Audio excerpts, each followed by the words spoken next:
Ako si Maria at ito ang aking kwento.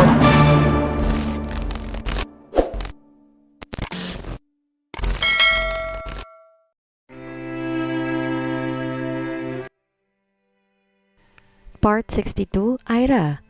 Pumasok pa rin si Ira kahit alam niyang may mga taong naniniwala sa usap-usapan na third party siya sa relasyon ni Dark at Amelia. Bakit siya mahihiya at magtatago kung alam niya sa sarili niya na hindi naman siya ganong klase ng babae? Yes, she planned to snatch Dark away from Amelia pero hindi naman siya third party dahil una pa lamang naman asawa niya na si Dark. Wala naman na nangyaring hiwalayan nilang dalawa kahit pa sa sandaling naligaw sila ng landas ni Ira. Tiwala pa rin siya na magkakaayos sila ni Dark. At meron sila. Kailangan lang talaga na mahaba at seryosong usapan para mailagay na sa tamang direksyon ang relasyon nila. Pero may maliit pa rin si Ira na agam-agam. Paano kung masyado lang palang malaki ang tiwala niya kay Dark? Ngunit nagkaroon na pala to ng feelings kay Amelia. Paano kung kaya lang ganito ang turing sa kanya ni Dark ngayon dahil namimiss lang nito ang presence niya. Pero pagkatapos tumipas noon, mawawala rin yun at si Amelia na ang gusto nito. Hindi pa rin siya naririnig mula kay Dark na hindi nito gusto si Amelia. Yes, he told her that she is his man. He even got jealous when someone tried to approach her. Pero siya ba? Ano ang pinangahawakan niya kay Dark? Wala naman, hindi ba? Dahil sa naisip, biglang naguluhan si Ira. Pinilit niya lang kalimutan yon para kumalma ang sarili, pero may kaunti na siyang pag-aalinlangan na naman ngayon. Pumasok si Ira ang magulo ang isip at di niya napansin ang panayang tapo ng tingin sa kanya ng mga nakakasalubong ng company staff ng SGC. May iba pa nga na pasimpleng nilalabas ang cellphone para him siya kung kuhanan ng picture. Siya ba talaga yung nanlalandi kay CEO Oxford? Hindi ba't girlfriend ng CEO natin, yung sikat na artista na si Miss Amelia Crisostomo? Totoo yata yun kasi nabanggit ng mga taga-top floor, madalas magpadala ng bulaklak yan at pagkain sa office ng CEO. Nagulat na lang daw sila ngayon yung CEO nang nagpapadala ng bulaklak sa office ng babaeng yan. Tsaka mga pagkain. Ah, talaga? Ay, oo, naalala ko pala. Nung nakarang linggo, galing dito si Miss Amelia. Binisita yung boyfriend niya. Hindi ba't madalas naman talagang dumalaw si Miss Amelia dito? Ang sabi, sinugod daw ni Miss Amelia yung babae sa taas kasi nahuli sa office. Pero ang nangyari, umiiyak na lumabas si Miss Amelia. May nakakita pa nga, humahagulhol si Miss Amelia nang sumakay ng elevator. Tingin ko, inaway niya siguro si Miss Amelia. Sa itsura pa lang ni Miss Amelia, mukhang mabait yun. Grabe, mga kabit na talaga ngayon ang matatapang, no? Napalingon si Ira sa mga nag-uusap sa gilid ng elevator at kahit di sabihin ng pangalan niya, alam niya siya ang topic ng mga taong yon. At nung napansin nila na nakatitig siya, imbes na mahiya mas lalo pang lumakas ang bulungan. Nakakaya talaga maging kabit, no? Hindi na naisip nakakasira sila ng relasyon. Kung ako sa mga ganong tao, hindi na ako magpapakita pa. Walang delikadesa eh. Sinabi mo pa, mabuti na lang talaga hindi ko pangarap maging kabit. Kiniyom ni Ira ang mga kamay. Pinipigil ang sarili na sugurin ng mga nagsasalita sa kanya ng ganito. Pero inisip niya na siyang lalabas na guilty. Isa pa, magsasayang lang siya ng oras kung papatol siya sa mga ganong uri ng tao. Pero inakala yata ng mga nagbubulungang tao na natatakot si Ira kaya imbes tumahimik dahil napansin na sila, mas lalo pa nilang inilakas sa mga boses nila. Iyon ang tagpong naabutan ni Noel na kadarating pa lamang sa SGC. Si Dark ang nasa abroad dahil busy pa ito sa inaasikasong problema ng company, kaya't si Noel ang interim sa ngayon. Kunot ang noo ni Noel sa mga narinig. Kahit ang sekretary nito na alam ang totoong pagkatao ni Ira ay napaawang ang bibig nung marinig nito ang chismis. Instead of reprimanding, Noel walks towards Ira and greeted her warmly. "You're here? Don't even bother with those flies buzzing around. Just the corner. Wayne will make it clear with them. You are the CEO's wife so you don't have to be guilty." Si Ira naman ngayon ang halos mapanganga sa sinabi ni Noel. Noel called the gossip mongers flies. Sa pagkakakilala niya kay Noel, tahimik to at hindi mapagpatol. Pero siguro dahil na rin sa boyfriend nito, na-acquire na rin ni Noel ang pagiging straightforward ni Rayson. Hindi na nagsalita pa si Ira dahil hindi na siya binigyang pagkakataon ni Noel. Pumasok na sila sa exclusive elevator at naiwan naman doon ang mga taong nanlilibak kay Ira. Noong narinig nilang usapan, nainsulto sila sa pagtawag sa kanila ni Noel na langaw, ngunit sabay-sabay silang namutla noong i-address ni Noel na asawa ng SGC CEO si Ira. Ibig bang sabihin nun, hindi kabit, kundi asawa ng CEO ni SGC si Ira? Hindi pa roon natatapos ang lahat. Walang kamalay-malay si Ira na nagpatawag ng meeting si Noel, courtesy of Dark, at nagkaroon ng emergency meeting ang lahat ng employees ng SGC mula main company man o sa branch company. Na-notify na lang si Ira nung may email na dumating sa kanya na kailangan daw lahat ng employees ng SGC ay pumunta sa SGC convention. Doon madalas idaos sa mga internal meetings para sa mga employees. Sumabay si Ira kay Noel nung dediretso ito doon at ang kasabay niya si Noel at ang sekretary nito, pansin ni Ira ang tingin ng mga tao sa kanya. Hindi na lang niya pinansin ang mga yon at sumakay siya sa kotse ni Noel. Nang makarating sila sa SGC convention, kasabay ni Ira na maglakad si Noel papasok sa loob. Nagulat na lang siya nung makapasok siya. Naglingunan ng mga tao sa kanya. Napatingin naman si Ira sa stage at naroon ang taong hinahanap niya, si Dark. May hawak tong microphone at nakatitig sa direksyon niya. I would like to clarify something about the rumors that were spreading around that I have a mistress. I don't have one. Lumakas ang bulungan. Dininay siya ng CEO. Akala ko ba may kabit ang CEO? Eh di wala. So si Miss Amelia at si CEO Oxford pa rin kung ganun. Nagpatuloy si Dark. But I want to share with all of you that I already have a precious wife, Ira Cristela Legaspi Oxford. Napaawang ang bibig ni Ira nang may spotlight na tumapat sa kanya at lahat ng taong naroroon napalingon sa kanya. Sumabog ang ingay dahil sa announcement na ginawa ni Dark. Puno ng pagtataka ang mukha nila dahil sa gawa nitong pagsasabi na asawa nito si Ira. Si Ira na isa sa company staff, paano nangyari yun? Noel on the side whistled slowly. Mabutit ganito ang ginawa ng pinsan dahil kung hindi, Noel would really be disappointed in Wayne. Matagal na dapat nito itong ginawa ang pag-a-announce nito na asawa nito si Ira, hindi lamang ngayon. From what Noel could see, it's because of this late announcement that the problem arises.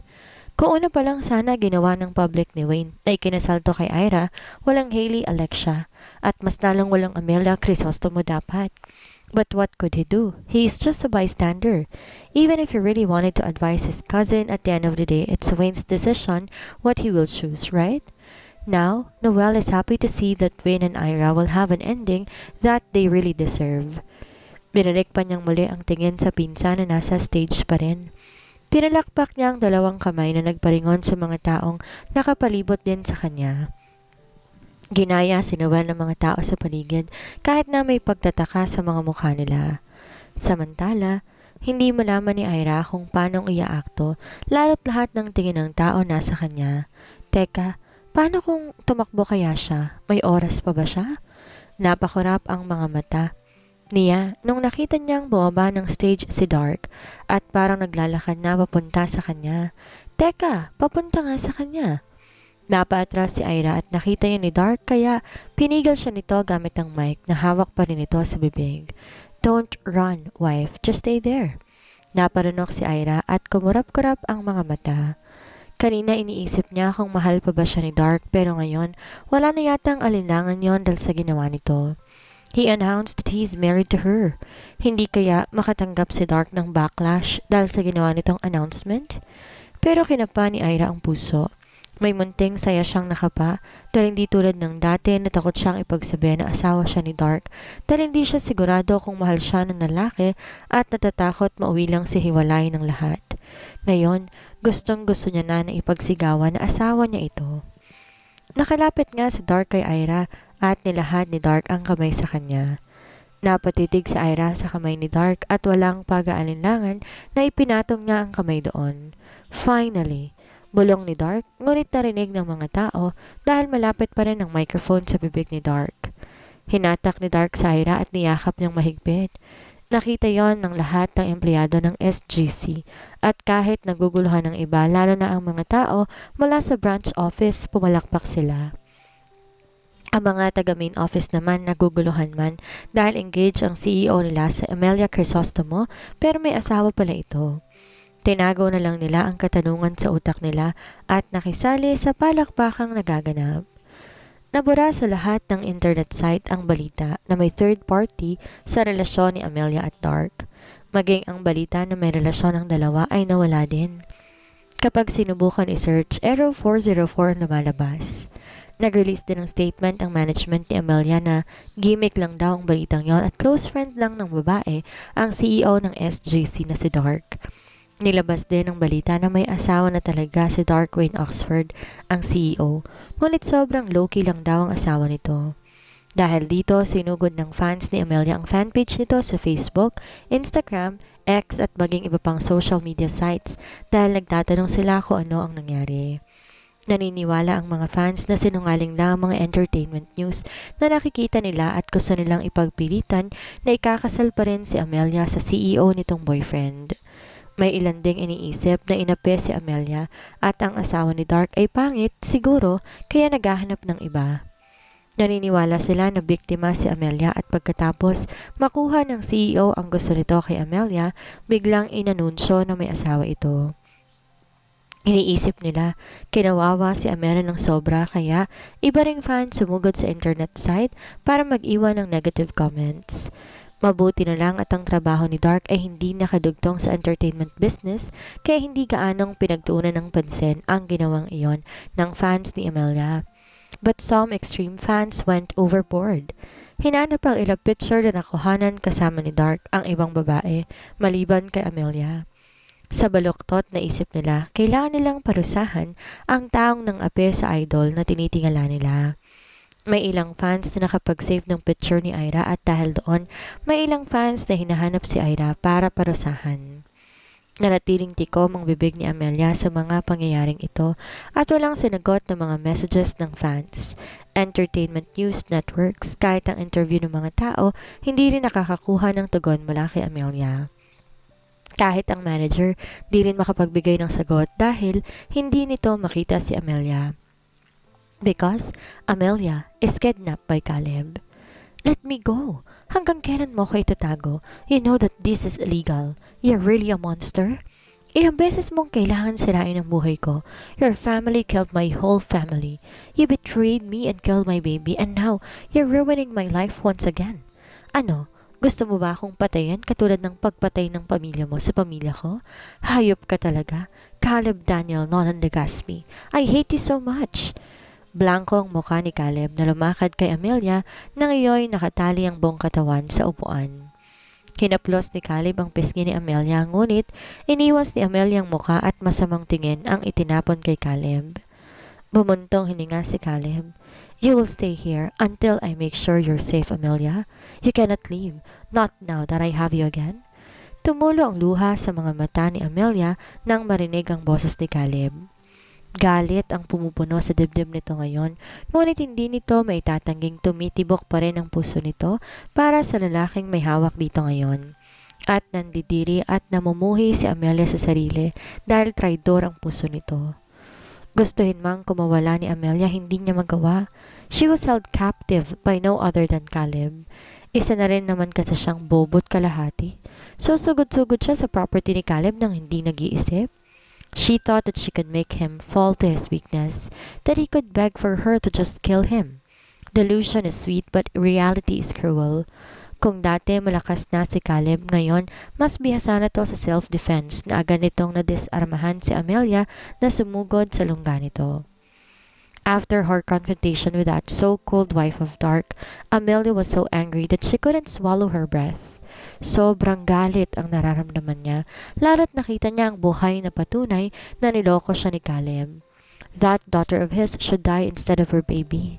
Hindi man lang binigyan ng tsansa ni Caleb na mabuhay ang anak nila pero ang anak nito sa ibang babae, binuhay nito? How could he? How could he? He's living a carefree life while she's left to pick up the shattered pieces of his betrayal. How can he be so comfortable after breaking her heart? He is a traitor. He lured her into a trap of false promises and now she's drowning in the aftermath of his deceit.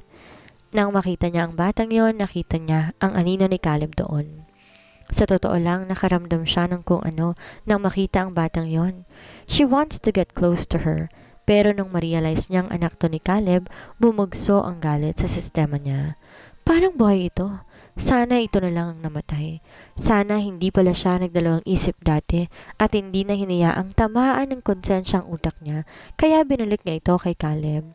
She should really bury that dagger to her heart, like what she's really planning to.